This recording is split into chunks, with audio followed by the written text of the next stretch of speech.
तस्य शलाकया चक्षुरुन्मिलितं येन तस्मै श्रीगुरुवे नमः। नमः ओं विष्णुपादाय कृष्णप्रेष्ठाय भूतले श्रीमते भक्तिवेदांत स्वामिन्निति नामिने। नमस्ते सरस्वते देवे गौरवाणी प्रचारिणे निर्विशेषा शून्यवादी पाश्चात्य देशतारिणे। जय श्री कृष्ण चैतन्य प्रभु नित्यानंद श्री अद्वैत गदाधर सादि गौर भक्त वृंद। हरे कृष्णा कृष्णा कृष्ण कृष्णा हरे हरे, हरे राम राम राम राम हरे हरे।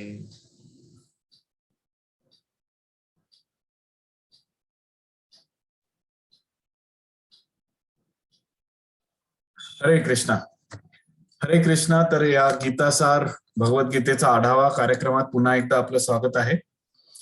आपण आता मधल्या पडावात थोडस पुढे चाललेलो आहोत।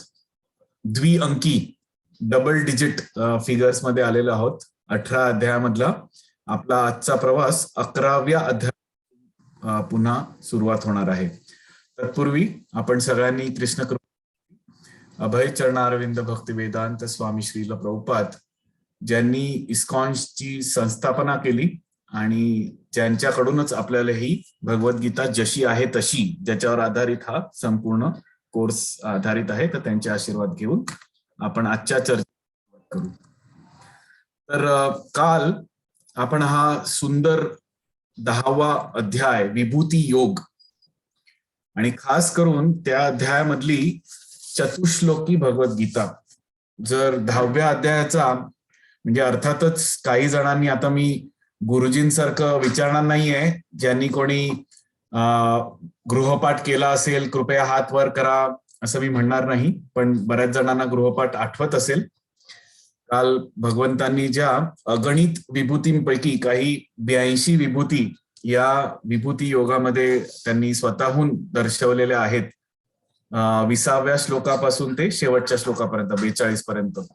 तर मी म्हटलं होतं की जर तुम्हाला वेळ मिळाला तर नक्कीच तुम्ही वाचू शकता। एकापेक्षा एक सुंदर अनॉलॉजीज देऊन भगवंत हे दाखवू इच्छितात की कशा प्रकारे ते या विश्वामधल्या सगळ्यात ज्या सर्वोच्च गोष्टी आपल्याला समजतो त्याचे स्त्रोत आहेत।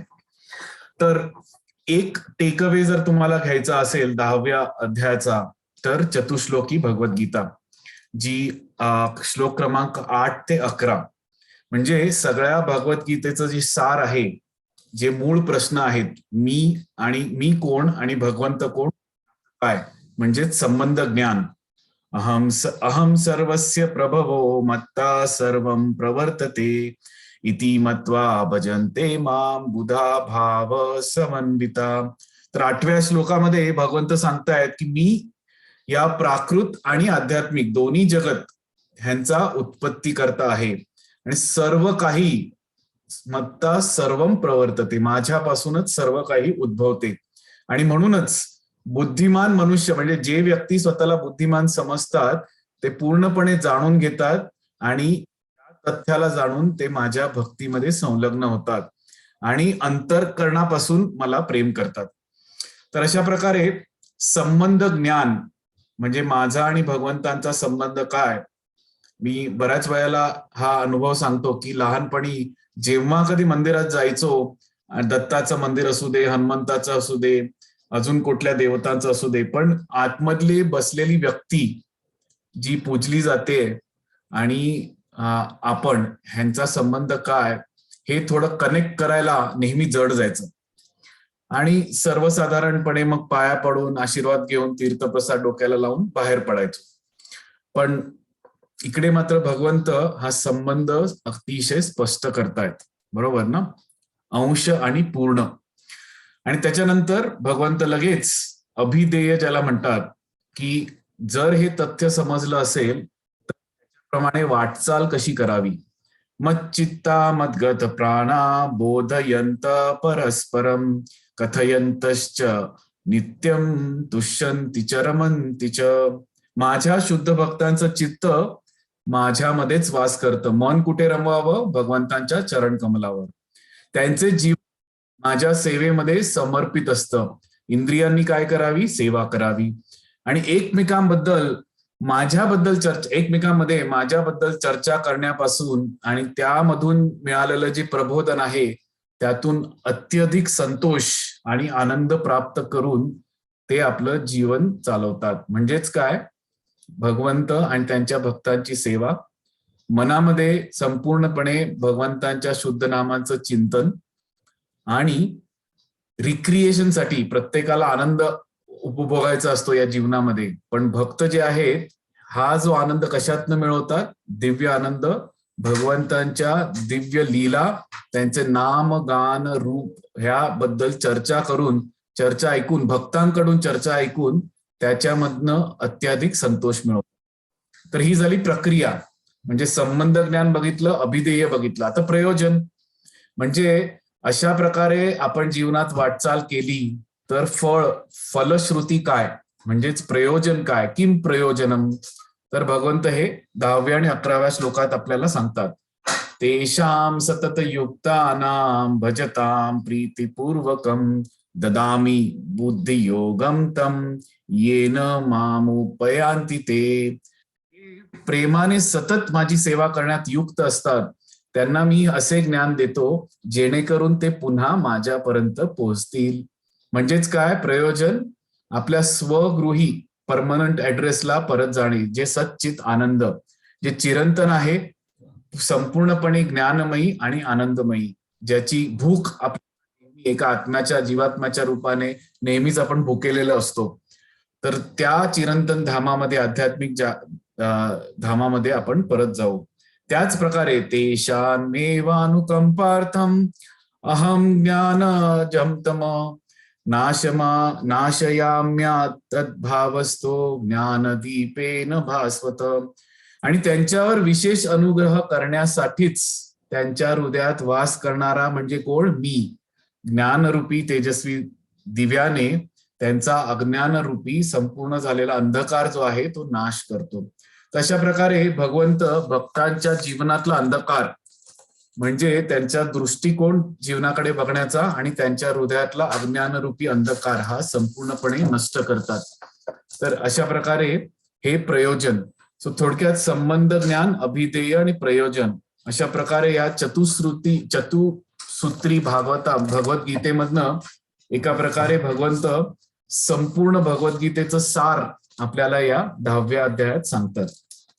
आणि तेव्हा मात्र अर्जुन जो आहे अजून उत्सुक होतो आणि या उत्सुकतेपाठी त्यांना भगवंतांचे दिव्य जे स्वरूप आहे ते बघण्याची फार लालसा निर्माण होते. का? कारण शेवटच्या श्लोकात जेव्हा भगवंत सांगतात की हे अर्जुना, या साऱ्या सविस्तर ज्ञान जी काही मी तुला विभूत्या आता सांगितल्या, 82 विभूत्या आपण म्हणतो अगणित विभूत्यांपैकी, त्यांची खरी तर तुला काहीच आवश्यकता नाही, कारण मी फक्त माझ्या केवळ एक अंशाने हे संपूर्ण विश्व धारण करून राहिलो आहे. तर अर्जुन मनात विचार करतोय की भगवंत त्यांच्या मानव सदृश्य द्विभुज रूपात आपल्या समोर उभे आहेत आणि म्हणतात ते खरंच आहे. पण खरोखर अशा प्रकारे जेव्हा व्यक्ती माझ्या समोर उभा आहे आणि ते म्हणतायत की माझ्या एका स्फुल्लिंगाने मी संपूर्ण विश्व व्यापतोय, तर कशा प्रकारे असेल बरं त्यांचं दिव्य स्वरूप? तर असा प्रश्न अर्जुनाच्या मनात येणं साहजिक आहे. आणि म्हणून तो भगवंतांना प्रार्थना करतोय इकडे की हे भगवंता, जर तुमची इच्छा असेल तर हे तुमचं जे सर्वव्यापी रूप जे आहे ते मी याची देही याची डोळा म्हणतात हे पाहू शकेन का? अशी अर्जुन चौकशी सुरुवात करतो. आणि तेथूनच हा 11वा अध्याय म्हणजे विश्वरूप दर्शन किंवा विश्वरूप. थोडक्यात आपण आज या विश्वरूप दर्शनाचं श्रवणाने दर्शन करणार आहोत. तर ह्याचा अॅक्रॉनिम आजचा आहे रूप, आर फॉर रिक्वेस्ट. कशा प्रकारे कुठल्या भावनेत अर्जुन विनंती करतो, आणि मग आपण थोडंसं विश्वरूपाचं पारायण करणार आहोत. जर तुमच्याकडे भगवद्गीता जशी आहे तशी आहे तर नक्कीच तुम्ही उघडून बसावीत, कारण आज आपण थोडंसं वाचन पण करणार आहोत. आणि इतके महत्वाचे वर्णनं आहेत भगवंतांची, ती यथारूप वाचल्याने आपण थोडंफार आपल्या पुढे एक चित्र निर्माण करू शकतो. आणि त्यानंतर मात्र अर्जुनाच्या प्रार्थना आणि द्विभुज रूप जे भगवंतांचं मूळ रूप आहे त्याच्याबद्दल थोडीशी चर्चा. तर अशा प्रकारे आजचा हा जो 11वा अध्याय आहे त्याचे हे प्रमुख भाग. सर्वप्रथम विनंती म्हणजे अर्जुन जरी सखा आणि भक्त असेल आणि अर्जुनावर संपूर्णपणे भगवंतांचा अनुग्रह आहे, तरीही अर्जुन अगदी नम्रपणे, आताही तो सुरुवातीलाही नम्र होता, आताही नम्रच आहे, ज्ञान मिळाल्यावर सुद्धा, आणि नम्रपणे तो भगवंतांना प्रार्थना करतो. हे कमलनयना, जीवांच्या उत्पत्ती ते लय इथपासून हा जो सगळा प्रवास आहे हा मी तुमच्याकडनं सविस्तर ऐकला आहे, आणि मला तुमच्या हा जो अव्ययी महात्मा आहे तुमचे, ह्याचा पण अनुभव झालेला आहे.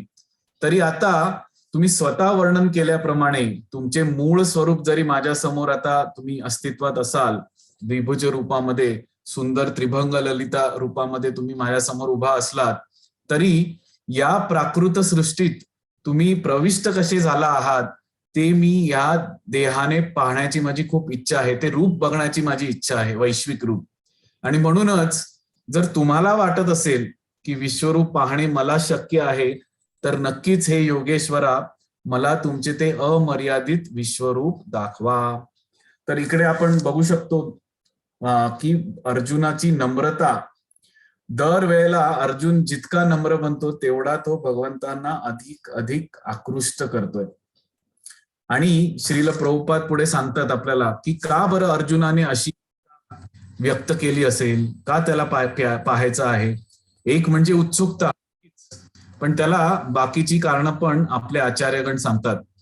पहिलं म्हणजे भगवंतांच्याच इच्छेनुसार अर्जुन विचारतात. का?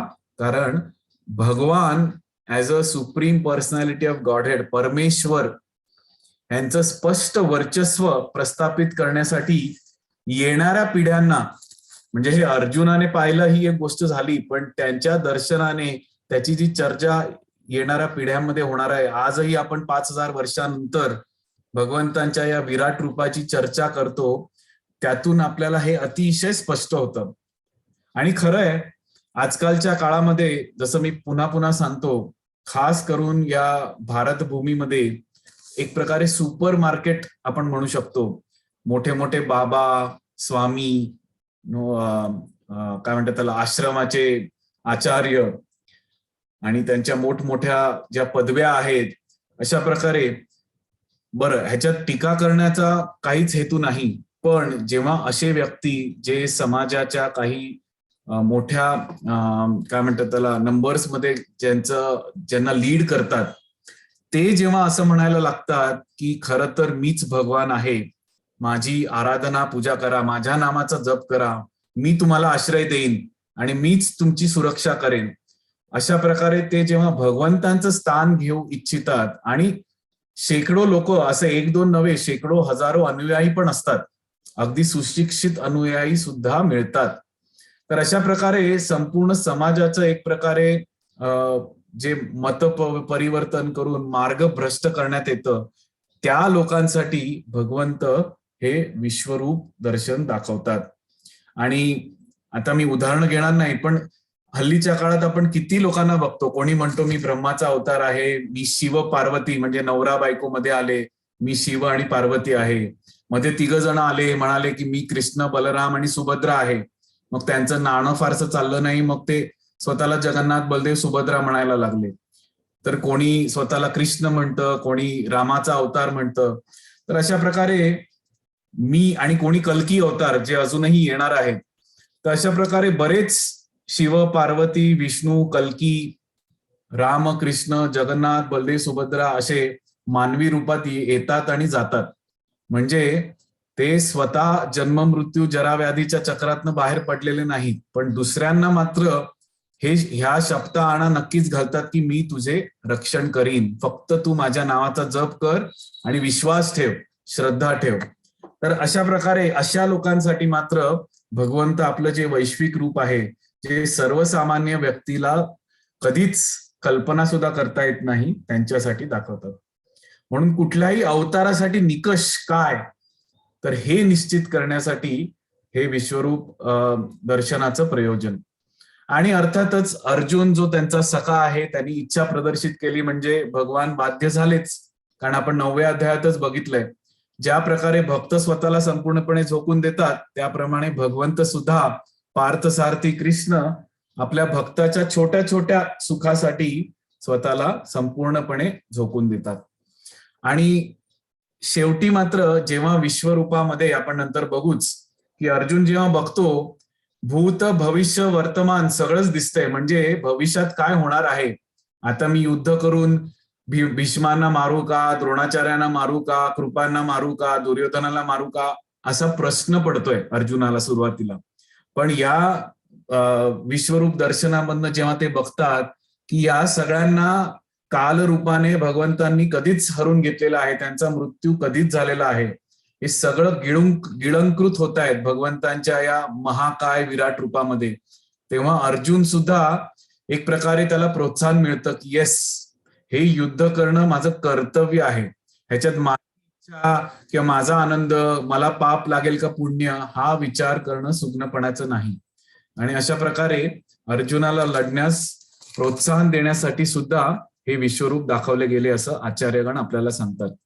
तर 5व्या श्लोकामध्ये भगवंत सांगतात की हे अर्जुना, जर तुझी अशीच इच्छा असेल तर पहा माझं ऐश्वर्य, अलौकिक आणि नाना वर्णांनी युक्त अशी माझी सहस्त्रावधी रूप. म्हणजे आता जसं आपण इकडे कोर्समध्ये एखादा पॉवर पॉइंट खूप मदन सुंदर प्रभूजींनी खूप मेहनत घेऊन ही पॉवर पॉइंट स्लाइड्स बनवल्यात आणि आज आम्ही तुम्हाला दाखवतोय, पण भगवंतांनी तो चलतचित्र लाईव्ह टेलिकास्ट, म्हणजे त्यांना पॉवर पॉइंट बनवायची गरज नव्हती, त्यांनी लाईव्ह टेलिकास्ट केलं अर्जुनासमोर. हे भरत श्रेष्ठा, आदित्य वसु रुद्र आणि अश्विनी कुमारांच्या विविध रूपांना आणि सर्व देवी देवतांना या ठिकाणी तू पाहू शकतो. सगळे सूर्य चंद्र, सगळे ग्रह, सगळे देवी देवता, सगळी ब्रह्मांड आणि त्यातून उत्पत्ती झालेले जीव आणि लयास जाणारे सगळे जीव, हे कधीही तू न पाहिलेलं, न भूतो न भविष्यती, हे सगळं अद्भुत रूप आता तू तुझ्या दिव्य नेत्रांनी बघणार आहेस. आणि म्हणूनच तू या देहामध्ये आहेस आणि तू जे काही पाहू शकतोस त्या ठिकाणी हे विश्वरूप मी प्रकट करणार आहे. संपूर्ण चर आणि अचर एकाच ठिकाणी स्थित आहेत. पण या चर्मचक्षूंनी, या सामान्य देहाच्या दिलेल्या डोळ्यांनी कदाचित तू पाहू शकणार नाहीस. आणि म्हणूनच मी आता तुला दिव्य दृष्टी प्रदान करतो. पहा माझे योग ऐश्वर्य. अशा प्रकारे म्हणून भगवंत आपलं विराट रूप प्रदर्शित करतात.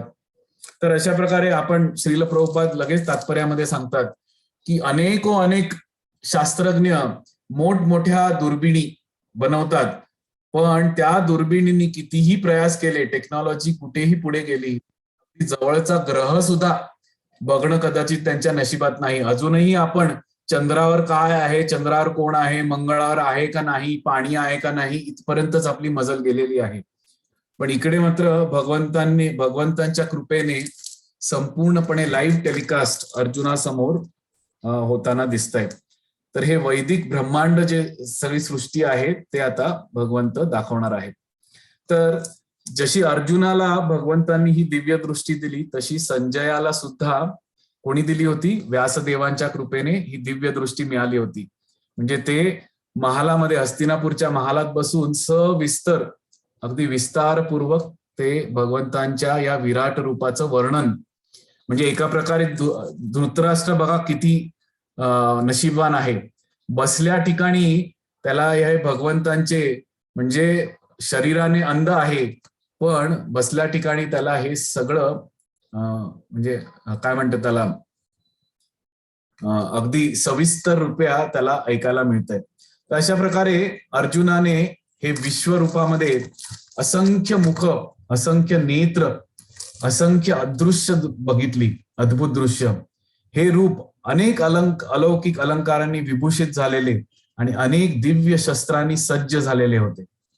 आणि या विश्वरूपाने दिव्य वस्त्रे, माळा धारण केल्या होत्या. अनेक दिव्य सुगंधी द्रव्यांचा त्यांच्या शरीराला लेप दिला होता. आणि असं अद्भुत तेजस्वी अनंत सर्वव्यापी विश्वरूप अर्जुन बघायला लागला. आणि संजय इकडे उपमा देत आहेत, म्हणजे धृतराष्ट्राला समजवायला की धृतराष्ट्र कल्पना करू शकत नाही की नेमकं काय होतंय, म्हणून थोडीशी अनॉलॉजी द्यायला संजय हेही सांगतात की बाबा रे, आकाशामध्ये अशी कल्पना करा, एकाच वेळेला हजारो सूर्य एकाच वेळेला उगवले तर कदाचित कदाचित म्हणजे त्याच्याहून असंख्य पटीने त्यांचं तेज आहे, पण कदाचित त्यांचं तेज भगवंतांच्या ह्या तेजोवलयाची बरोबरी करू शकेल. आता इतकं सांगून सुद्धा धृतराष्ट्र जो आहे तो मात्र बधत नाही. तो आपल्या स्थितीवरनं, कोणी दुसरा असेल तर 4 वेळा विचार केला असता. हे ब्रह्मांड नायक ज्याच्या बरोबर आहेत त्यांच्या बरोबर त्यांच्या इच्छेविरुद्ध युद्ध करणं ठीक आहे का नाही, पण नाही. दुर्योधन का, तर आचार्य आपल्याला सांगतात की प्रेमांजन चुरित भक्ती विलोचनेनं. धृतराष्ट्रच नव्हे, त्या युद्धभूमीवर जितके लोक उभी होते त्यांना फक्त अर्जुन आणि कृष्णामधला संवाद आणि त्यांच्यामध्ये काहीतरी होतंय एवढंच दिसत होतं. ते सुद्धा या वैश्विक रूपाला बघू शकले नाहीत. का? कारण ईर्ष्या. जेव्हा ईर्षेचा गॉगल आपण घालतो, भगवंतांविषयी ईर्ष्या असते की हाच भोगता का, मी का नव्हे, हे स्वतःला परमेश्वर का, मी पण माझ्या छोट्याशा जगाचा परमेश्वर होऊ इच्छितो. I want to be controller, I want to be enjoyer. आणि असं जेव्हा आपण भगवंतांचं जे प्राकट्य आहे त्याला संपूर्णपणे बाजूला सारतो, तेव्हा मात्र प्रेम हे नसल्यामुळे आपण या चर्मचक्षूंनी भगवंतांचं दर्शन करू शकत नाही. आणि म्हणूनच दुसरं कोणीही करू शकले नाही, पण अर्जुनाला तो अलौकिक आनंद किंवा अनुभव मिळाला. आणि हेच इकडे आपल्याला श्रील प्रभुपाद सांगतायत. त्यापैकी काही महाकाय, काही लहान असतात. आपल्या रथावर बसून अर्जुनाने सर्व पाहिले, पण या दोघांमध्ये काय चालले आहे हे दुसरं कोणीच जाणू शकले नाही. हे महत्वाचं. तर अशा प्रकारे आपण आता अगदी थोडक्यात म्हणजे अर्जुनाने कसा प्रतिसाद दिला, तर त्याच्या आधी आपण एक थोडक्यात ह्याचं वाचन करूया. मला असं वाटतं की we can read through also. जर तुमच्याकडे भगवद्गीता असेल तर तुम्ही उघडून वाचू शकता 15व्या श्लोकापासून. अर्जुनाचा अनुभव काय, विराट रूपाचं त्याचं प्राकट्य आणि त्याचं दार्शनिक अर्थ त्याने जसा काढला तो कसा काय, तो हे आपण थोडक्यात वाचणार आहोत 10-15 मिनिटांमध्ये. जर नसेल तर तुम्ही श्रवण करू शकता.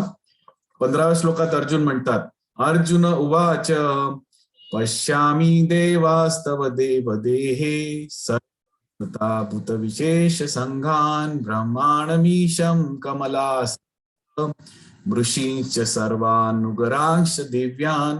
अर्जुन म्हणतात, हे भगवान, हे कृष्ण, मी तुमच्या शरीरात एकत्र झालेल्या सर्व देवतांना आणि इतर जीवांना पाहतोय.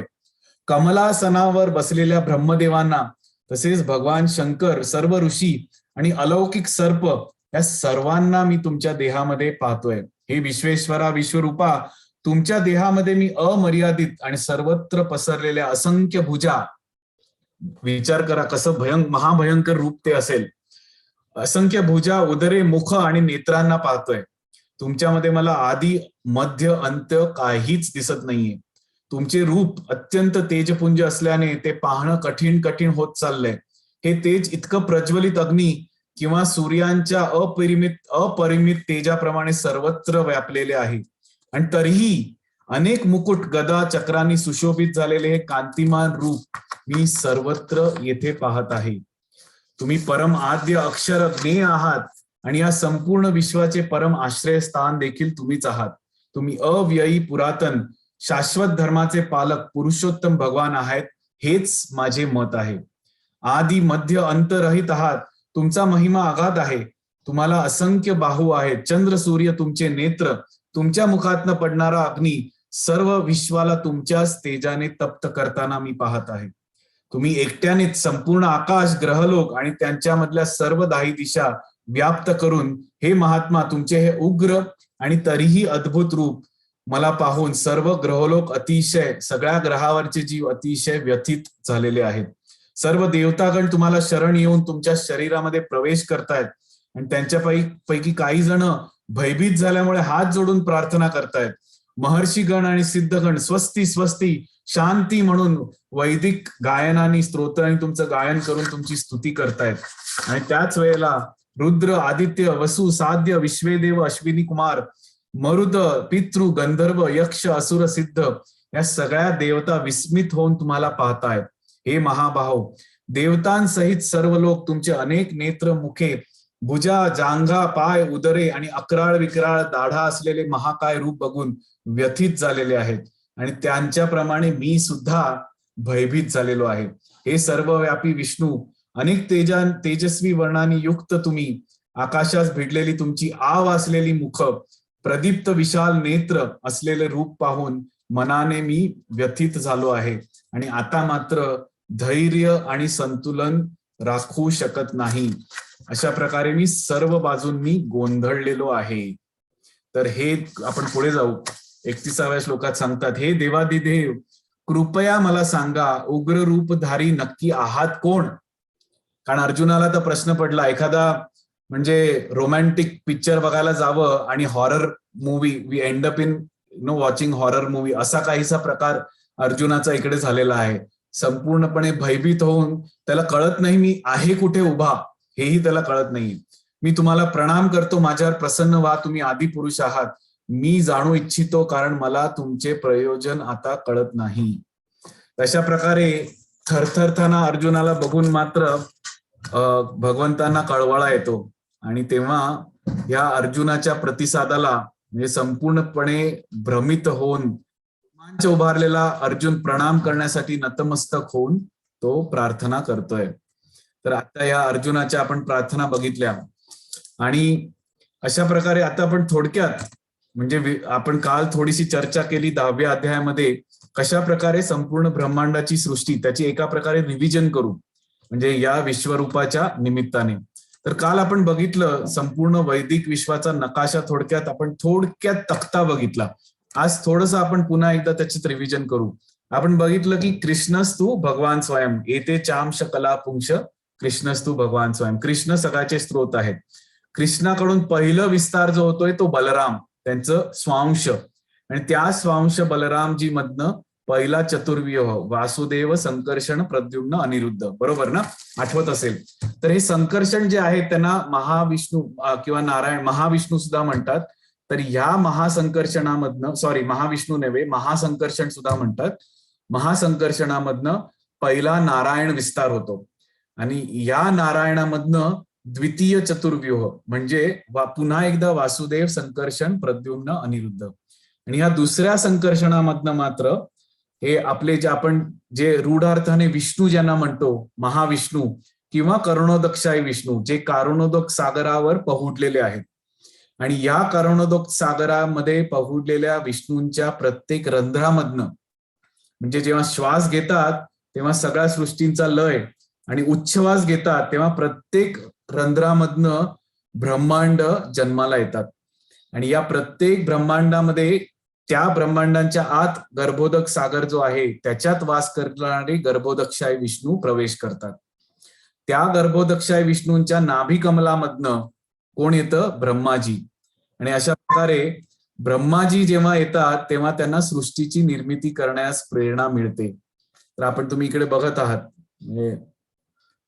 इकडे ह्याच्याने दाखवीन लेझर पॉइंटरने. हे बघा, हे इकडे पहिले जे आले ते कारुणोदक्षाय विष्णू किंवा महाविष्णू, आणि त्यांच्या प्रत्येक रंध्रामधनं इकडे ब्रह्मांड निर्माण झालेली आहेत. असंख्य ब्रह्मांड, अगणित. आपल्याला वाटतं हे 14 लोक, ज्याच्यात आपण त्यातले एक लोक आहोत, भूलोक, आणि आपल्या वर 7 आणि खाली 8 असे 14 लोक आहेत, बरोबर ना? खाली 6, वर 6 आणि खाली 7.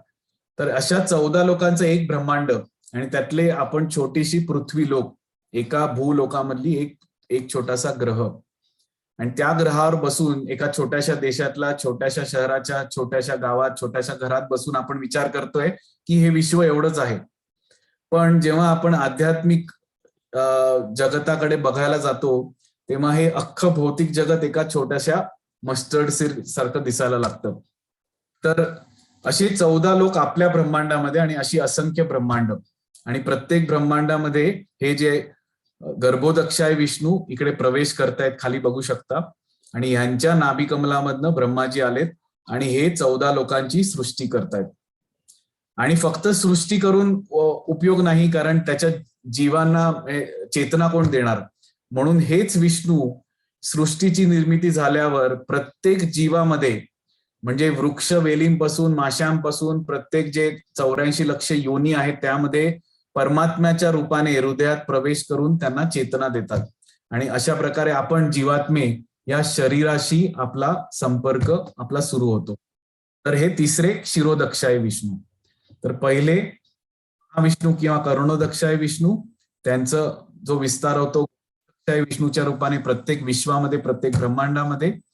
आणि नंतर जीवांची उत्पत्ती झाल्यावर त्याच जीवांच्या हृदयामध्ये, प्रत्येक जीवांच्या हृदयामध्ये असंख्य अगणित, म्हणजे कल्पनेच्या पलीकडे हे क्षीरोदक्षाय विष्णू किंवा परमात्मा, ज्यांना रूढ अर्थाने आपण लौकिक अर्थाने म्हणतो परमात्मा म्हणून, ते प्रवेश करतात.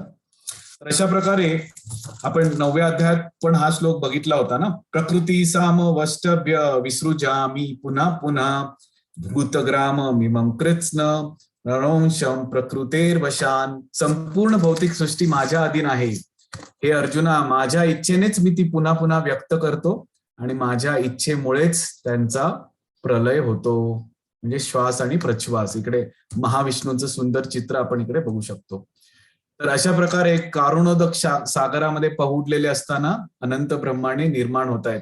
यांचं सुंदर वर्णन, अगदी यथोच वर्णन तुम्हाला वाचायचं असेल तर श्रीमद भागवताचा 5वा खंड, म्हणजे शक्यतो तो बुद्धीच्या पलीकडे जातो, पण तरीही आपल्यापैकी कोणी सायंटिस्ट बुद्धिवाले असतील तर त्यांच्यासाठी हा डेफिनेटली तुम्ही वाचू शकता. श्रीमद भागवताचे जे 12 खंड आहेत त्यातला 5वा खंड घेऊन सृष्टीची उत्पत्ती आणि लय सायंटिफिकली समजून घ्यायची असेल तर हे सगळे जे आपण आता थोडक्यात सांगतोय 5-10 मिनिटात, पण मला वर्ष जातील ते समजून घेण्यासाठी. पण तरी कोणाची इच्छा असेल तर नक्कीच तुम्ही भागवत पुराण घेऊन तुम्ही वाचू शकता. तर अशा प्रकारे मी आता जे सांगितलं 14 ग्रह प्रणाली, ज्याच्या आता आपण भूलोक ज्याला म्हणतो ते मध्यावर आहोत साधारणतः, म्हणजे 7व्या क्रमांकावर.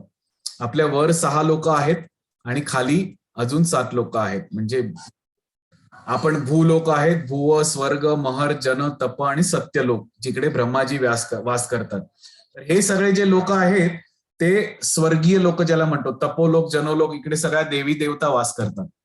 आणि भूलोकाच्या खाली जसं जसं आपण जाऊ, अतल, वितल, सुतल, तलातल, महातल, रसातल आणि पाताल, जसं जसं खाली जातो तसं तसं जरा व्याधी वाढत जातात आणि जन्म मृत्यूतलं अंतर सुद्धा कमी होत जातं.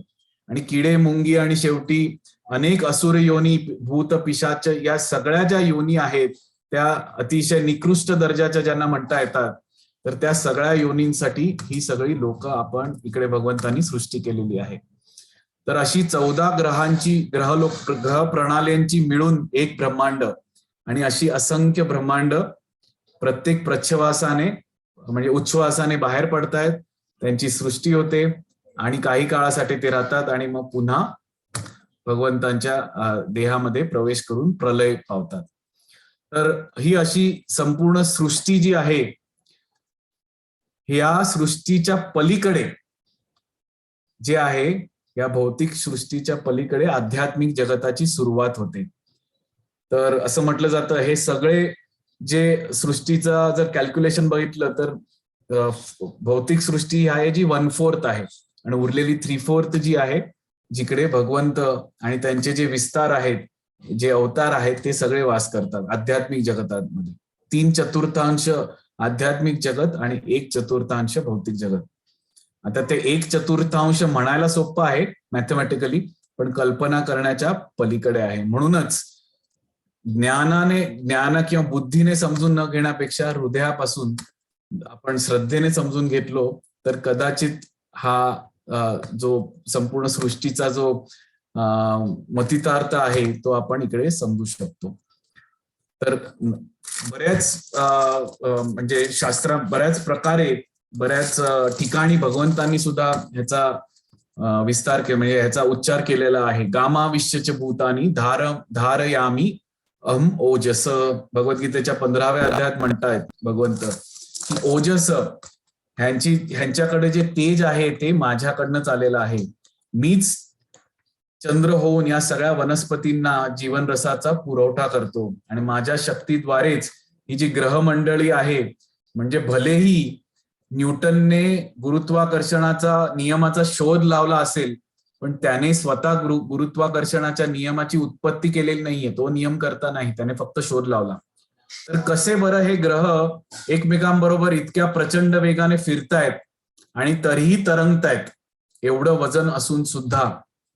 तर त्याचं कारण काय? तर भगवंतांची अचिंत्य शक्ती. आणि एवढं असून सुद्धा प्रत्येक जीवात्म्याला, प्रत्येक जीवसृष्टीला जे काही जीवन रस लागतो, सूर्य चंद्र तारकांपासून, त्यांना वनस्पतींपासून, त्यांना सुद्धा भगवंतच हा पुरवठा करतात. तर अशा प्रकारे सर्व ऐश्वर्यवान सुंदर तेजस्वी अभिव्यक्ती माझ्या तेजाच्या केवळ एकाच पुल्लिंगातनच, पण मागच्या अध्यायाच्या शेवटी वाचला बरोबर ना, एकाच पुल्लिंगातनं उत्पन्न झालेला आहे. तर अशा प्रकारे इकडे मात्र भगवंत म्हणजे अर्जुन आता इतका भयभीत झालाय, म्हणजे क्षत्रिय, महापराक्रमी क्षत्रिय असून आता मात्र चळाचळा कापतोय, कारण भगवंतांचं असं त्याने कधीच बघितलेलं नव्हतं. तर भगवंतांना विचारतो, नेमके तुम्ही आहात कोण? मला खरं खरं सांगा. इतके दिवस मी तुम्हाला माझा सखा, माझा हितचिंतक समजत होतो आणि तुमचं इतकं सुंदर त्रिभंग ललित रूप बघून मी आकृष्ट होत होतो, पण आता मात्र मी भयभीत झालोय आणि मला प्रश्न पडलाय, नेमके तुम्ही कोण आहात? Show your real identity. कधी कधी असा भ्रम होतो, तेव्हा भगवंत आपलं भीषण रूप पण सांगायला धजावत मागे पुढे बघत नाही. तेव्हा मात्र ते सांगतात, कालोस्मी, मी काल रूपाने पण येतो. म्हणजेच या सृष्टीमध्ये जी 6 स्थित्यंतर आहेत, एखाद्याचा जन्म होतो, मग वाढ होते, मग मेंटेन होतो, मग प्रजनन होते त्याचं, आणि मग त्या शरीराची झीज व्हायला लागते, आणि मग मात्र मृत्यू येतो. आपण ते महाभारत सिरियल ऐकायचो ना आधी, सगळ्यात पहिला डायलॉग सगळ्यांना आवडायचा, कोणी चुकवायचं नाही. कोण? मैं समय हूं. बरोबर ना? तोच समय म्हणजे काल. हे कालचक्र दुसरं तिसरं कोणी नसून भगवान श्रीकृष्णच आहेत. आणि त्यांच्याच या बहिरंगा शक्तीद्वारे या काळाचं चक्र असं काही फिरतंय की त्याला कोणीच थांबवू शकत नाही. फार तर फार तुम्ही लांबवू शकता, म्हणजे भासवू शकता. म्हातारे व्हायला, जीर्ण व्हायला आला तर प्लास्टिक सर्जरी करा, क्रीम लावा, त्वचा ओढून घ्या आणि असं भासवा की तुम्ही तरुण, अजूनही तरुण आहात. बरोबर ना? पण त्याला थांबवू शकता का? नाही. केस पांढरे झाले, केस काळे करा, डाय करा, पण केसांची जी झीज आहे ती तुम्ही थांबवू शकता का? नाही थांबवू शकत. तर काळाला कोणीच थांबवू शकत नाही. तुम्ही भले कॅमोफ्लॅज करू शकता, तुम्ही भासवू शकता बाहेरच्या जगाला की बाबा रे, मी माझ्या स्वतःच्या प्रयत्नांनी ह्याच्यावर विजय पावलेला आहे. पण असे महान महान विभूती आपण बघितलेले आहेत, काळाच्या ओघात नष्ट होऊन जातात आणि त्यांना कोणी नंतर विचारत सुद्धा नाही. तर अल्प काळासाठी या भ्रमामध्ये फार तर फार आपण राहू शकतो, पण हा भ्रमाचा भोपळा कधी ना कधी फोडतोच. आणि म्हणूनच भगवंत म्हणतात की जगताचा विनाश करणारा काळ सुद्धा मीच आहे, आणि या सर्व अधर्मी लोकांचा संहार करण्यासाठीच मी येथे आलेलो आहे. आणि तुझ्या व्यतिरिक्त, म्हणजे पांडव्या व्यतिरिक्त हे अर्जुना, तू आता बघतोच आहेस की दोन्ही सैन्यामधले सगळेच सैनिक, म्हणजे 7 अक्षौहिणी काय आणि 11 अक्षौहिणी काय, 61 कोटी जे सैन्य आहे ते संपूर्ण योद्ध्यांचा विनाश अटळ आहे, तो ऑलरेडी झालेला आहे. फक्त time is separating between you and that incidents. तर अशा प्रकारे भगवंत संपूर्णपणे स्वतःच ही वेगळी जी ओळख आहे ती सांगून अर्जुनाला म्हणतायत, म्हणून अर्जुना आता हे सगळं बघितलंयस, म्हणून आता युद्धाला तयार हो आणि फक्त यशप्राप्ती कर, शत्रूवर विजय मिळव आणि समृद्ध राज्याचा उपभोग घे, कारण माझ्या योजनेनुसारच हे सगळं सर्व चालू आहे. निमित्त मात्र, तू फक्त निमित्त मात्र आहेस, निमित्त मात्रम भव सव्य साची. तर अशा प्रकारे हे भगवंतांच्या योजनेत, म्हणजे जो शुद्ध भक्त जो असतो आणि बुद्धिमान, त्याला खरी बुद्धी जी लागलेली असते, तो प्रत्येक गोष्टीमध्ये भगवंतांची योजना बघतो. चांगलं होत असेल तर हे भगवंतांच्या योजनेनुसार, वाईट होत असेल ही भगवंतांच्या दिव्य योजनेनुसारच घडतंय आणि अंततः माझ्यासाठी चांगलंच आहे. अशा प्रकारे विचार करून जेव्हा शुद्ध भक्त भगवंतांच्या योजनेमध्ये संलग्न होतो, तेव्हा मात्र तो खऱ्या अर्थाने, म्हणजे फक्त निमित्त मात्र होऊन म्हणून, जसा कॅशियर असतो ना बँकेमध्ये, निमित्त आहे, त्याला त्या कॅशची काही घेणं देणं नाहीये, फक्त तो देवाणघेवाण करतोय. म्हणून एखादा केअरटेकर होऊन आपण जगावं, कंट्रोलर होऊन नव्हे. तर हा महत्वाचा विचार आपण इकडे भगवंत आपल्याला सांगतायत. म्हणूनच काळाचा प्रभाव बघा, भौतिक जग चालवण्यासाठी परमात्मा या शक्तीचा वापर करतात, सृष्टी, स्थिती आणि लय. आणि काळाच्या प्रभावाखाली ऑलरेडी कुरूंचा नाश करण्याची व्यवस्था ऑलरेडी झालेली आहे. फक्त प्रश्न आहे की हे जे नियंत्रण आहे प्रत्यक्ष रूपाने बघतोय का, त्याच्या मागचा कारण तेही आपण बघू शकतो. आणि म्हणूनच श्रील प्रभुपाद हा जो पॉइंट आहे तो पुढे उद्धृत करतायत की प्राकृत जगतामध्ये सगळ्या गोष्टी विशिष्ट योजनेप्रमाणे घडत असते. आता ही योजना काय, तर अल्टिमेटली आपल्या सगळ्या जीवांना भगवत धामात परत जाण्याची संधी. हे जेव्हा मी बघतो तेव्हा मात्र जीवनात आलेली प्रत्येक जी सो कॉल्ड संकट आहेत किंवा चॅलेंजेस आहेत त्यांना एका वेगळ्या दृष्टीने बघण्याची शक्ती मला मिळते. आणि म्हणूनच आपल्यामध्ये जोपर्यंत कंट्रोलरशिप आहे, मी माझ्या जीवनाचा शिल्पकार असं जे म्हणतात ना, म्हणजे मी अधिकार गाजवण्याची प्रवृत्ती माझ्यामध्ये जोपर्यंत आहे तोपर्यंत आपण ह्या बद्ध अवस्थेतच राहणार. आणि ज्या क्षणी आपण भगवंतांची ही दिव्य योजना, अदृश्य साखळ्यांनी बनवलेली योजना बघू शकतो, तेव्हा मात्र आपण खरोखर बुद्धिमान होऊन त्या योजनेमध्ये संलग्न होऊ शकतो. म्हणूनच भगवंतांची ही विशेष कृपा आहे. ह्या जीवनाचे रहाटगाडे अशा पद्धतीने चालवावे, प्रभुपाद म्हणतात की प्रत्येक जण कृष्ण भावना भावित कर्म करू शकेल आणि आध्यात्मिक गुरुच्या माध्यमाने तो भगवंतांना नक्कीच जाणू शकेल. भगवंतांची इच्छा केवळ त्यांच्या कृपेनेच जाणता येते. आता आपण इकडे बघितलं, ज्यांना भगवंतांनी हे वरदान दिले तेच फक्त बघू शकले, बरोबर ना. म्हणून भगवंतांच्या इच्छे विरुद्ध जाऊन आपण त्यांच्या म्हणजे स्वतःच्या बळावर जे म्हणतात ते आपण करू शकत नाही. आपण कर्म करत राहावं. आपण इच्छा भगवंतांच्या कडे जाण्याची इच्छा, दुर्दम्य इच्छा बाळगावी, पण फळ आपल्या हातात नाही, ते कोणाच्या हातात आहे, भगवंतांच्या कृपेमध्ये. आणि म्हणूनच मनुष्याने अशा भगवंतांच्या योजनांचे अनुसरण करावे आणि जीवनाच्या संघर्षात यशस्वी बनावे, हाच गुरुमंत्र प्रभुपादजी इकडे देत आहेत. तर ह्या सगळ्या विराट रूपानंतर जे इतके महाभयंकर जे रूप आहे, तेव्हा मात्र अर्जुन संपूर्णपणे कासावीस झालेला आहे. आणि या शेवटच्या भागामध्ये अर्जुन आता क्षमा मागतोय. का? कारण त्याला आता सगळे म्हणजे काय म्हणतात त्याला, चलतचित्र जीवनाचं सगळं दिसायला लागतंय. एक प्रसंग तुम्हाला माहिती असेल, महाभारतामध्ये आणि भागवत पुराणामध्ये दिलेला आहे. नारद मुनी एकदा असेच युद्धाच्या पूर्वीची गोष्ट आहे, हस्तिनापुरामध्ये जातात, इंद्रप्रस्थामध्ये जातात आणि बघतात तर काय, अर्जुन जे आहे हे म्हणजे बेडवर असे पहुडलेले आहेत, भगवंत समोर बसलेले आहेत आणि दोन मित्र कधी कधी अशी एकदम इनफॉर्मल गप्पा करतात ना, तसं चेष्टा मस्करी चालू आहे एकमेकांची. आणि अर्जुनाचे पाय हे भगवंतांच्या मांडीवर विसावलेले आहेत. म्हणजे दोन मित्र कसे एकदम इनफॉर्मली गप्पा गोष्टी करतात, मध्येच टाळ्या वाजवतात, थट्टा मस्करी करतायत. तर नारद मुनी अचंबित झाले.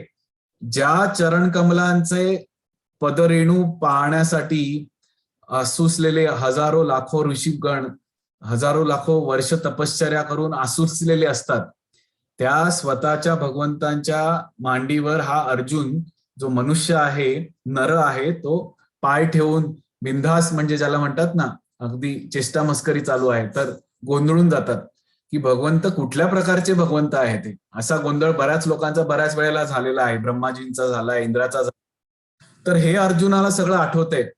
म्हणतात ना अतिपरिचयात अवज्ञा.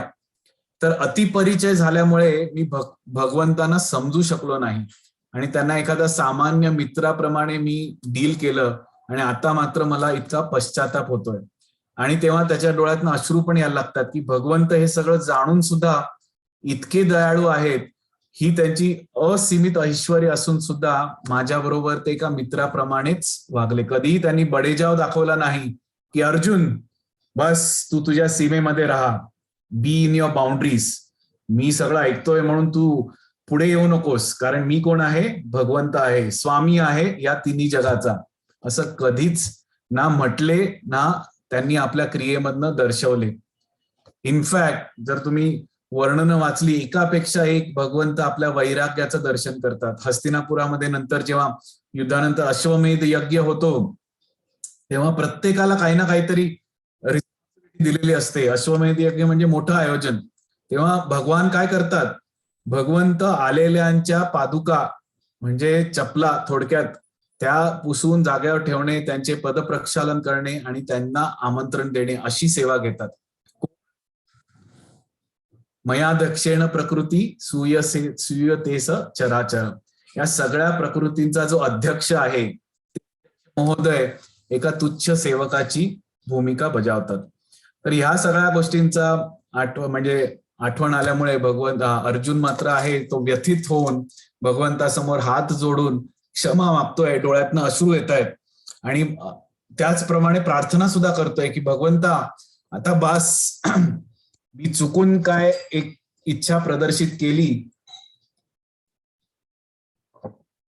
आणि तुम्ही मात्र हे सगळं ऐश्वर्य दाखवून मला संपूर्णपणे आता व्यथित झालेलो आहे मी, कृपया तुम्ही तुमच्या ओरिजिनल फॉर्म मध्ये या.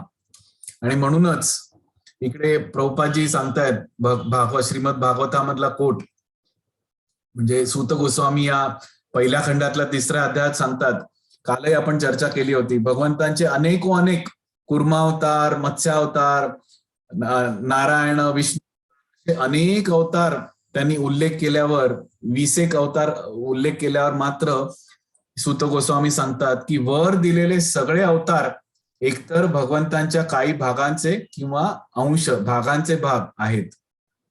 एते चांश कला पुंश कृष्णस्तु भगवान स्वयं. भगवान श्रीकृष्ण मात्र मूळ पूर्ण पुरुषोत्तम भगवान आहेत. तर अशा प्रकारे भगवंत म्हणजे बऱ्याच लोकांना हा अजूनही, म्हणजे आपण आता इतकी चर्चा केली पण कदाचित हा प्रश्न येऊ शकतो की विष्णू आधी का कृष्ण आधी, मग शंकर मोठे का कृष्ण मोठे का विष्णू मोठे, हा असे प्रश्न येतात.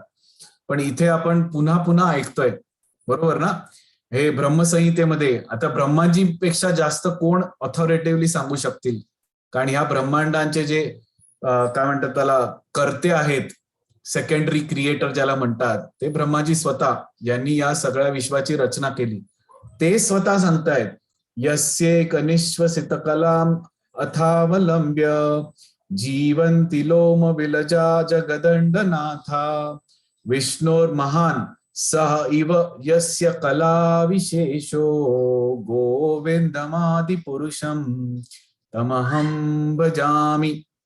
या भौतिक जगातील जगातील ब्रह्म देव आणि इतर देव महाविष्णूंच्या केसांच्या छिद्रामधनं प्रकट होतात. इकडे केसांच्या नव्हे, म्हणजे त्वचेच्या, त्यांच्या रंध्रामधनं म्हणायचं होतं, रंध्रामधनं प्रकट होतात आणि ते महाविष्णूंच्या एका श्वासाच्या कालावधीपर्यंतच जिवंत राहतात. म्हणजे ही सगळी सृष्टी, देवी देवता आणि आपण सगळे, सृष्टी स्थिती लय जे म्हणतोय, प्रलय होतो, हे सत्ययुग, द्वापर, त्रेता, कली अशी अनेक युगांचं अनेक, ब्रह्माजी 100 वर्ष राहतात आणि ब्रह्माजींचा एक दिवस म्हणजे आपले महाप्रलयांची 100 सायकल्स. तर असे प्रचंड प्रमाणात या, म्हणजे एक श्वास म्हणजे एवढा मोठा प्रचंड कालावधी, त्या कालावधीपर्यंत जिवंत राहतात. अशा भगवान गोविंदांचे म्हणजे कृष्णाचे मी स्मरण करतो.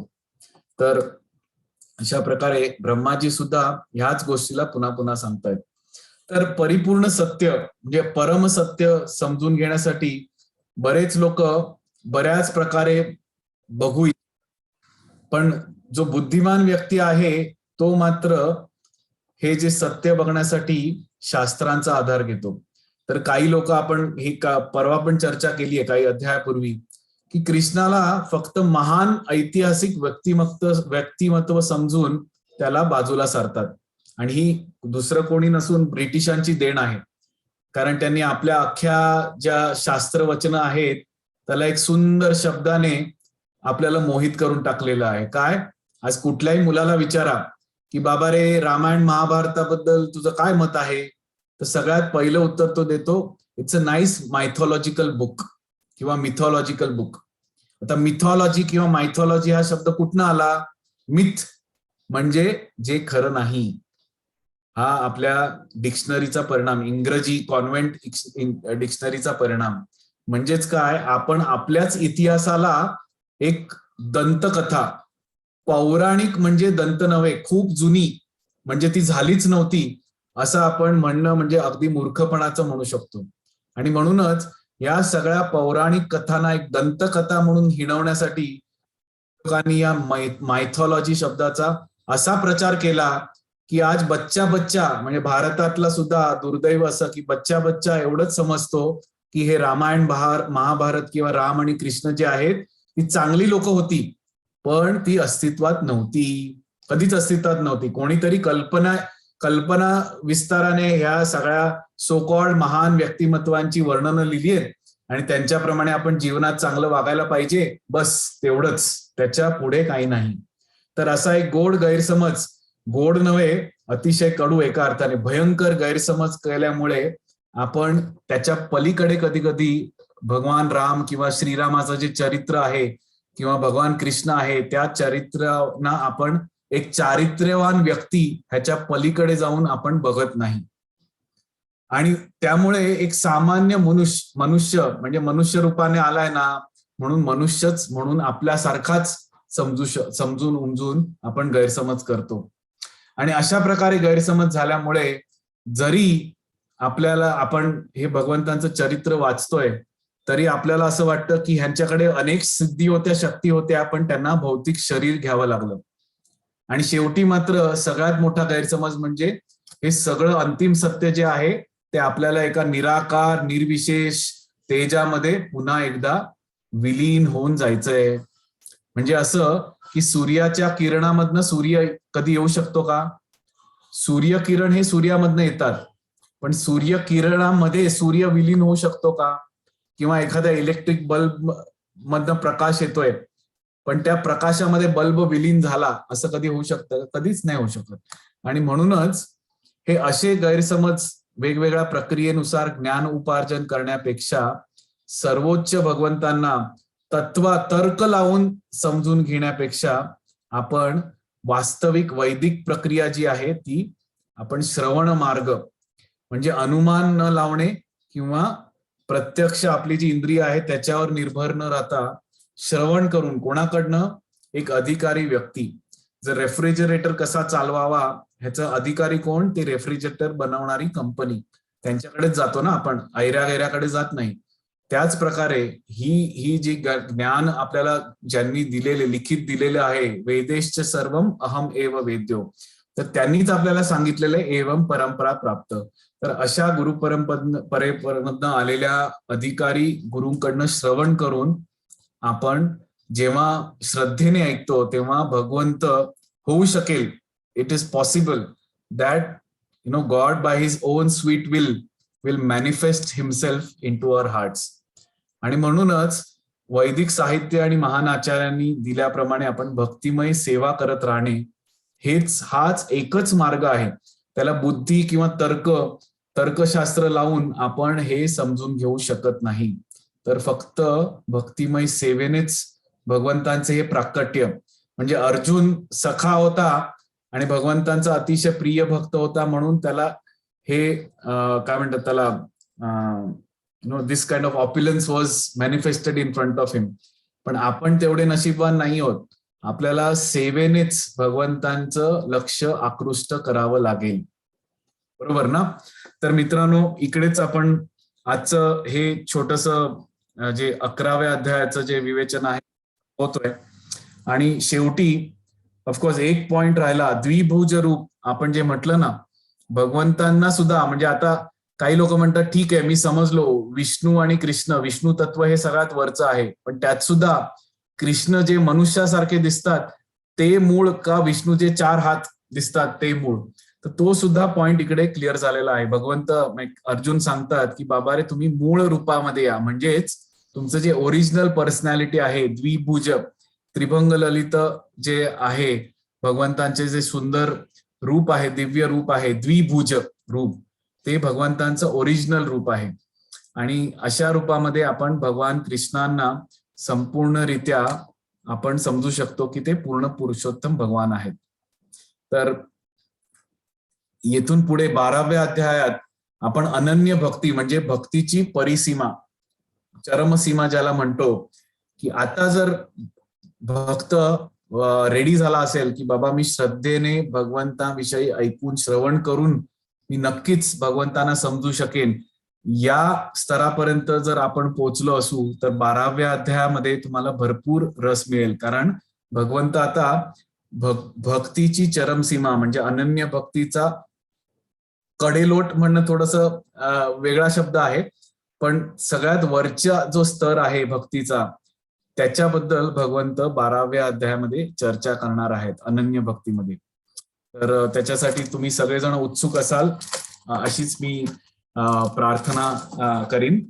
तर उद्या मात्र याच वेळेला 7 वाजता आपण भेटूया 12व्या अध्यायात प्रवेश करण्यासाठी. तर आज आपण बघितलं ही छोट्या अशा भागामध्ये ॲक्रॉनिम रूप अर्जुनाने विनंती केली आणि त्यांना त्याचा आदान प्रदान करण्यासाठी भगवंताने रूप दाखवलं.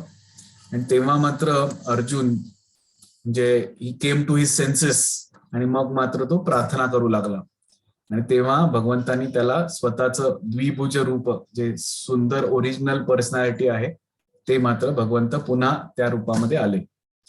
तर येथे आपण आज समर्पण करूया या अध्यायाचं.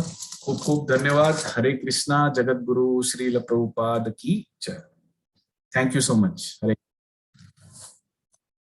कोणाचे प्रश्न असतील किंवा काही अभिप्राय असतील तर थांबू शकता नेहमीप्रमाणे. Others may want to log off आणि उद्या मात्र 7 वाजता नक्की भेटूया. Thank you so much. Hare Krishna. Thank you so much. कोणाचे काही प्रश्न असतील तर तुम्ही चॅट बॉक्स मध्ये टाकू शकता किंवा हँड रेज करू शकता.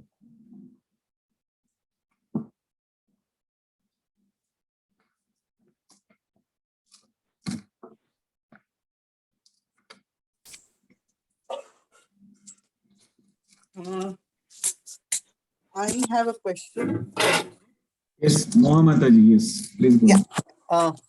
You said that, आजकाल हे सगळे इतके सगळे गुरु आहेत आणि ते त्यांचे आश्रम आणि these are those sects म्हणजे की they follow a particular thing.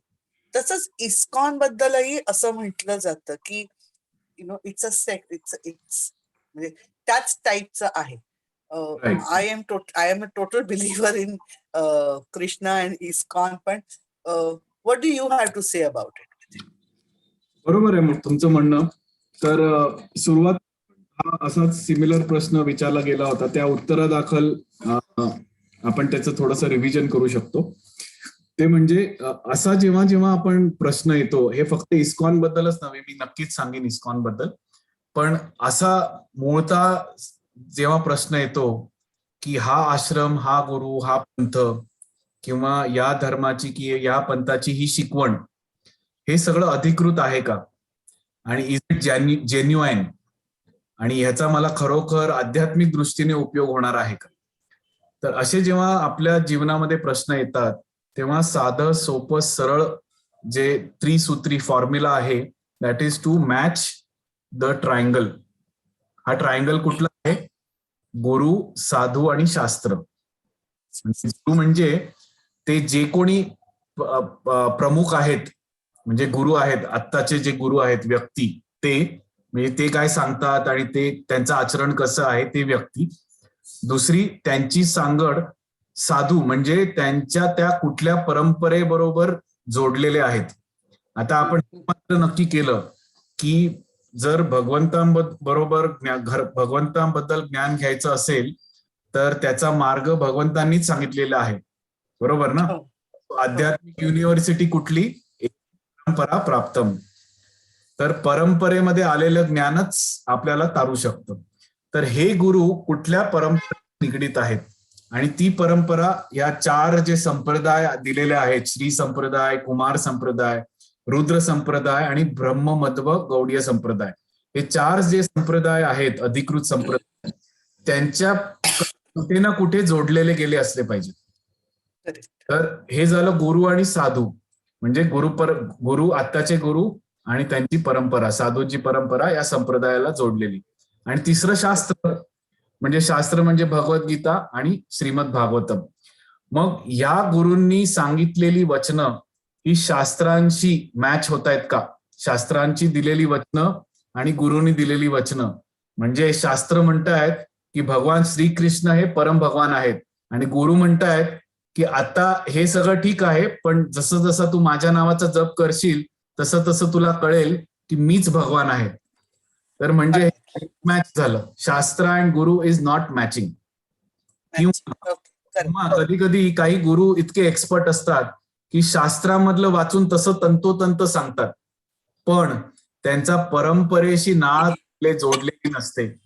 म्हणजे स्वतःहूनच मी संस्कृतमध्ये आता पंडित आहे, माझे भरपूर अनुयायी झालेले आहेत, आता मी जसं सांगेन तसं ते करू इच्छितात, आणि माझ्याकडे काही सिद्धी आहेत जेणेकरून मी कोणाची गुडघेदुखी बरे करतोय, कोणाचे संसारातले ताप बरे करतोय, कोणाला बायको पाहिजे, कोणाला नोकरी पाहिजे, कोणाला धनराशी पाहिजे, या भौतिक ज्या सिद्धी प्राप्त करून त्यांना मी द्यायचं. आता माझ्या स्वतःच्या भावाचं उदाहरण मी देईन. चुलत भाऊ आहे, एमटेक इन इलेक्ट्रॉनिक इंजिनिअरिंग, म्हणजे इतका सुशिक्षित ग्रॅज्युएट झालेला मुलगा एक आला आणि म्हणाला की मी सो अँड सो, आता मी नाव घेणार नाही, सो अँड सो साऊथ इंडियामध्ये असे बाबा आहेत जे शंकराचे अवतार आहेत, आणि त्यांची बायको म्हणजे पार्वती. तर हे शंकर पार्वती मला दीक्षा देणार आहेत आणि मी त्या दीक्षेसाठी चाललोय. तर मला म्हणजे हसावा करणं कळलं नाही 2 मिनिटं. मी म्हटलं, का रे बाबा, तुला इतका विश्वास का होतोय, की तुला असं का वाटतं ते शंकर पार्वती आहेत? तर त्याने दिलेलं उत्तर बघा काय आहे. तो म्हणला की काही महिन्यांपूर्वी मी त्यांना असंच, मला कोणीतरी ओढून घेऊन गेलो होतं, मी भेटायला गेलो होतो, आणि त्यांनी मला दृष्टांत दिला होता की मी नक्कीच तुला भेटायला येईन. आणि काल माझ्या स्वप्नामध्ये ते आले आणि त्यांनी मला असा दृष्टांत दिला की आता मी तुझ्या संपूर्णपणे प्रसन्न आहे आणि आता मी तुला संपूर्णपणे माझा आश्रय देणार आहे, माझ्याकडे लवकरात लवकर निघून ये. तर असं स्वप्न पडलं, स्वप्नात येऊन या व्यक्तीने दृष्टांत दिला म्हणून ह्याने मागे लागला. तर थोडक्यात सांगायचा उद्देश असा की गुरूंची शिकवण ही शास्त्रांच्या वचनाप्रमाणे आहे का नाही, आणि त्यांनी स्वतः दिलेला, आचार्य म्हणजे आचरण करणारा, म्हणजे मी सांगतो तसंच मी वागतो. आता झूम कॉलवर मी प्रवचन देतोय आणि लॅपटॉप बंद केला की सिगरेट फुंकून बसतोय, तर या आचरणाला विसंगत आहे, बरोबर ना, जी शिक्षा. उदाहरणार्थ म्हणजेच गुरु, साधू आणि शास्त्र हे तिन्ही मॅच जर होत असतील तर ती संस्था किंवा तो आश्रम किंवा ती शिकवण किंवा तो पंथ हा सुरक्षित आहे असं आपण समजू शकतो. दिस इज इन थिअरी. ओके. आता इस्कॉनकडे आलात तर तुम्ही, म्हणजे भगवद्गीता जर तुम्ही बघितली,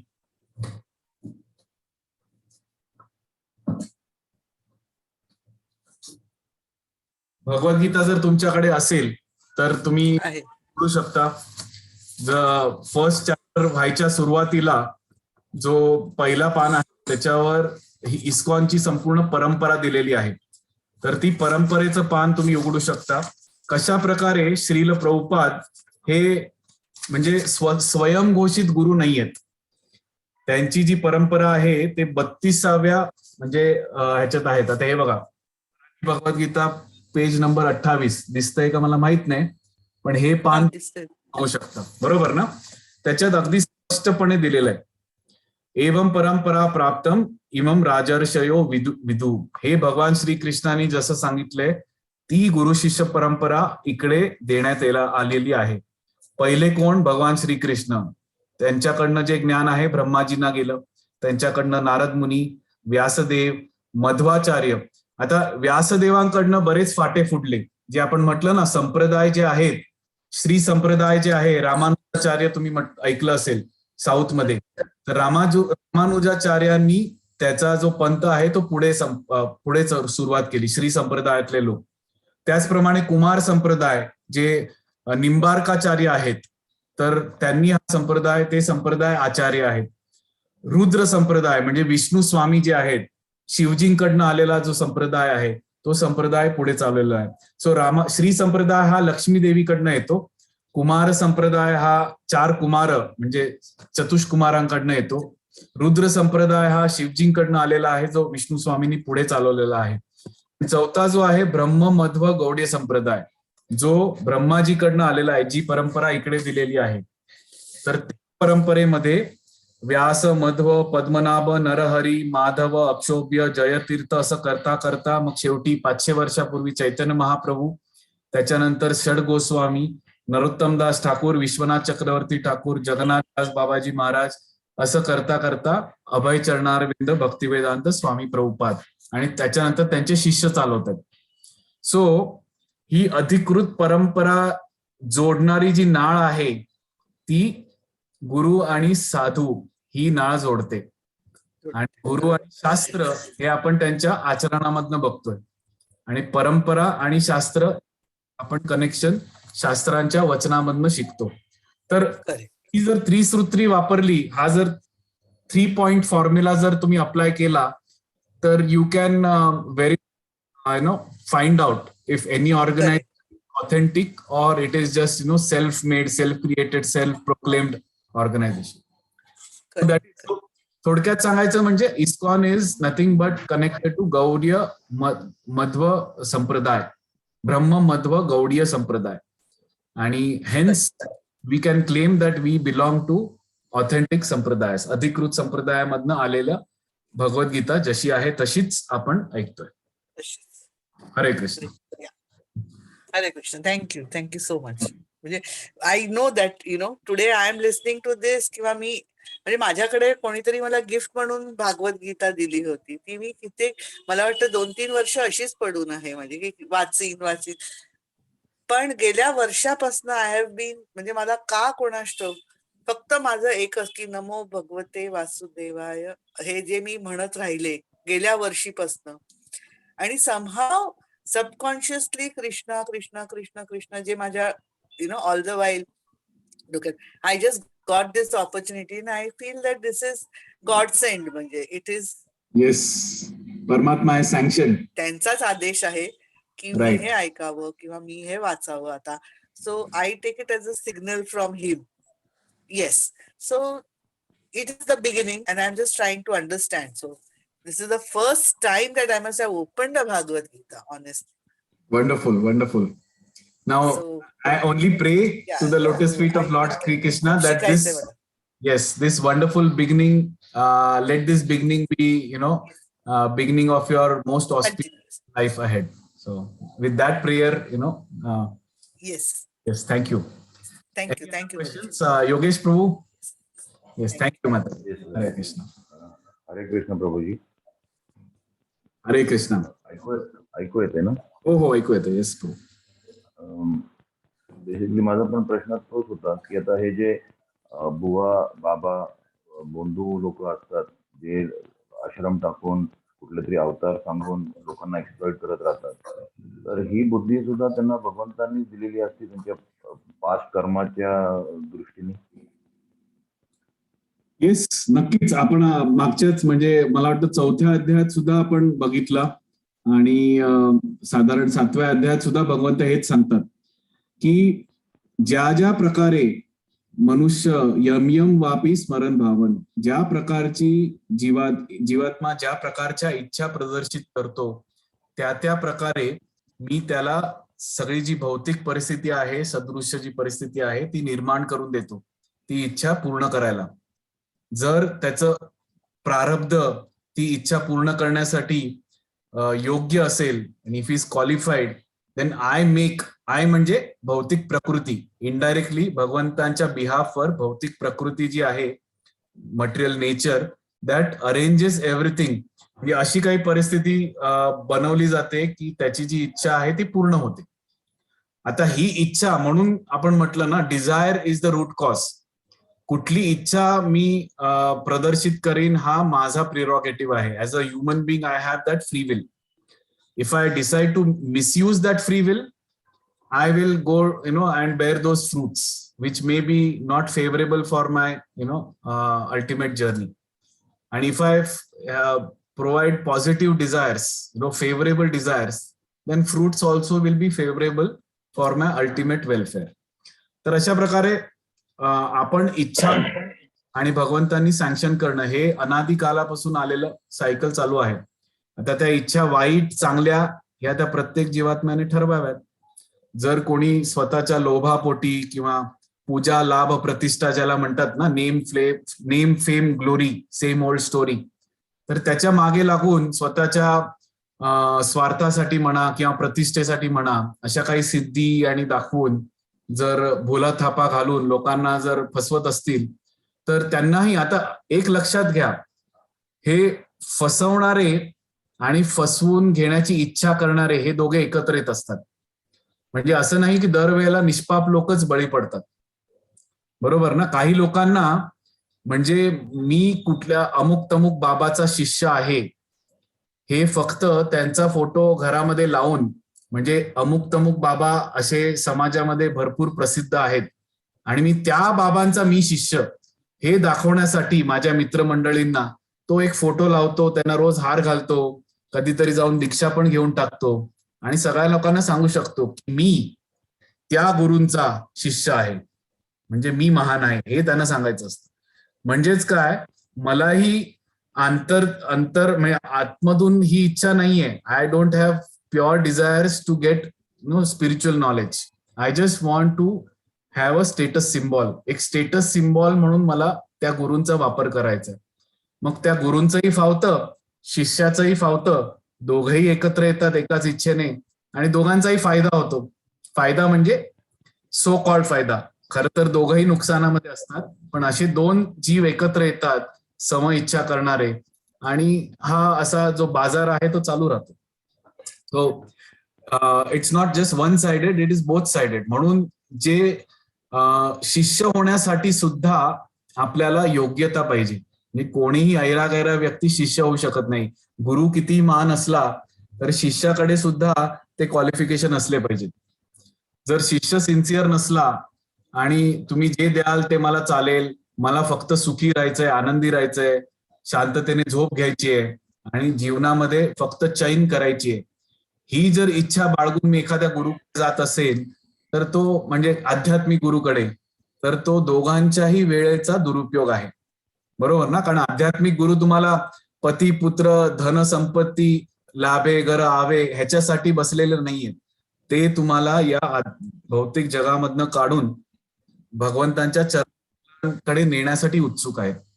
so he doesn't have any business, spiritual genuine spiritual master doesn't have any business to do with what your material opulences.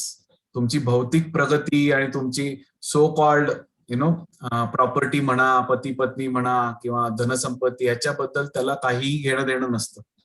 तो फक्त तुमच्या आध्यात्मिक चेतनेची वृत्ती कशी होतील ह्याबद्दल जागरूक असतो. तर असा सिन्सिअर गुरु आणि सिन्सिअर शिष्य हे ह्यांचं जेव्हा मिलन होतं तेव्हा खऱ्या अर्थाने आध्यात्मिक प्रगतीला सुरुवात होते. So it is both sided. I hope I have partially answered your question. Thank you. जशी मॅडमने सांगितलं की त्यांच्याकडे 2-3 वर्ष ते भगवद्गीता होती, पण ही नेवर म्हणजे ऑपॉर्च्युनिटी आली नाही त्यांना वाचायची. Same goes with me also. My wife use to go for Gita classes 5 years back, आणि त्यावेळी शी इज अ डॉक्टर, ते क्लिनिक वगैरे बंद करून मग तिकडे क्लासेसला जायची. तर I use to get irritated की क्लिनिक बंद, बिझनेस बंद करून तू ते गीता क्लास आणि ते सगळं करते, वेस्ट ऑफ टाइम एव्हरीथिंग. आणि but again I was fortunate की 2 वर्षापूर्वी मी स्वतः जस्ट ट्रायल म्हणून एकदा गीता क्लासला जायला सुरुवात केली एव्हरी संडे. आणि मग तिथे ती गोडी लागायला सुरुवात झाली. त्याच्यात मग ते कोविड आला.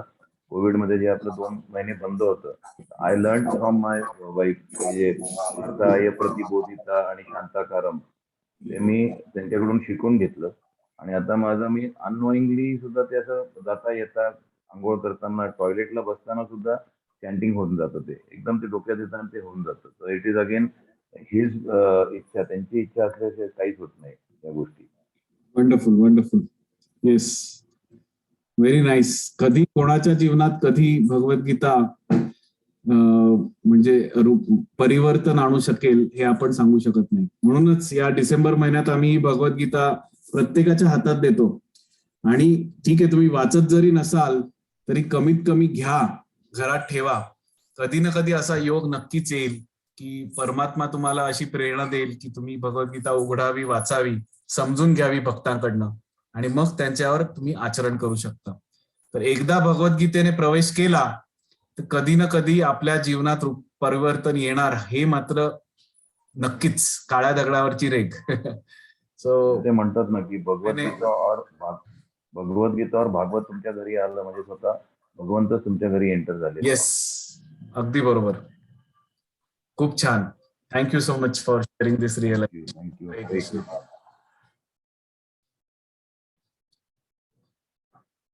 अजून कोणाचे काही प्रश्न आहेत चॅट बॉक्स मध्ये किंवा काही?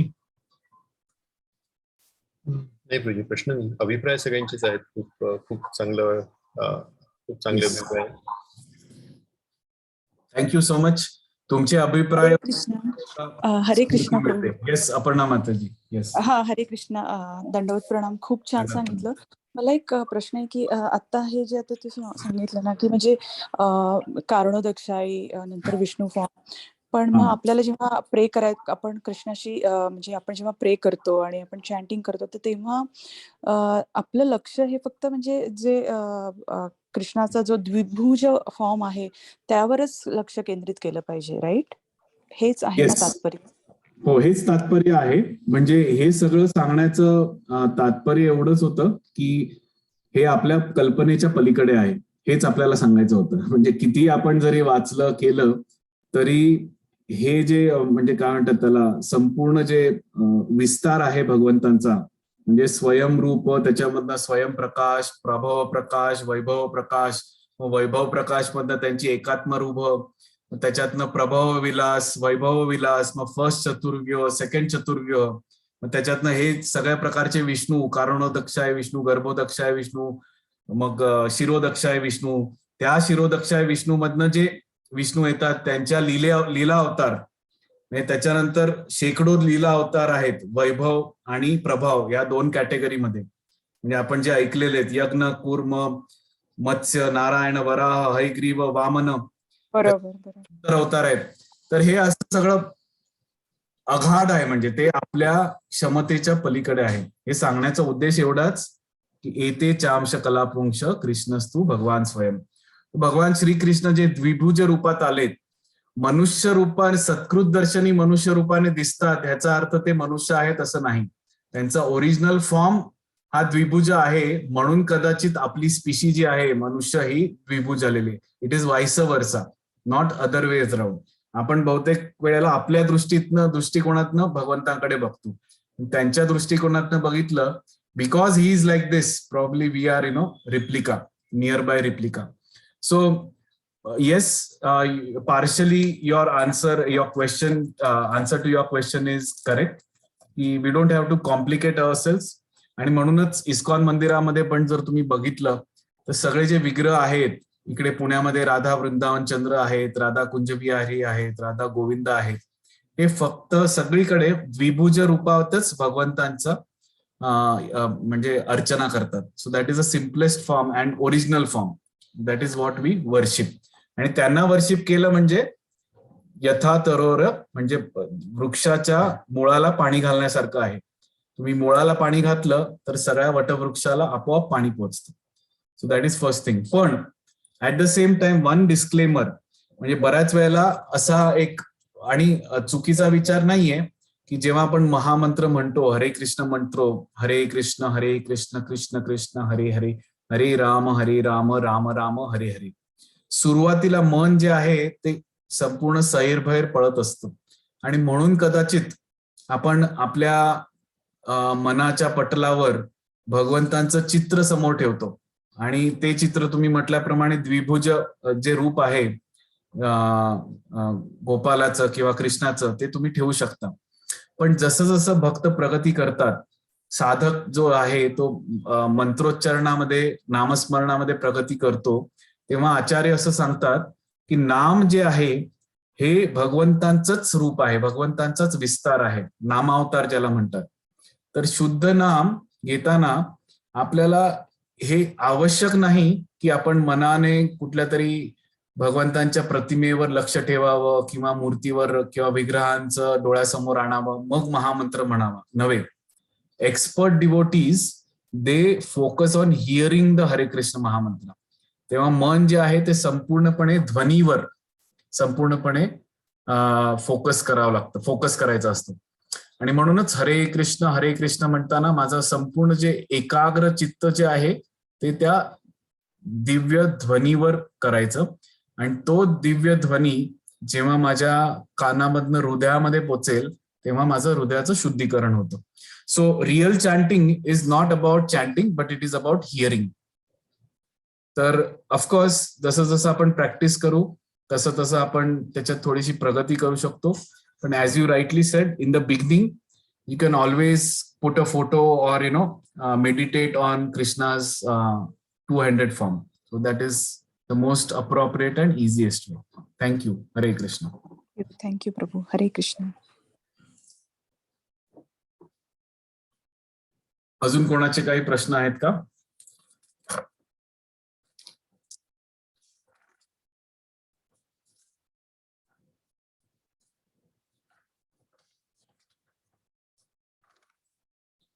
हरे कृष्णा.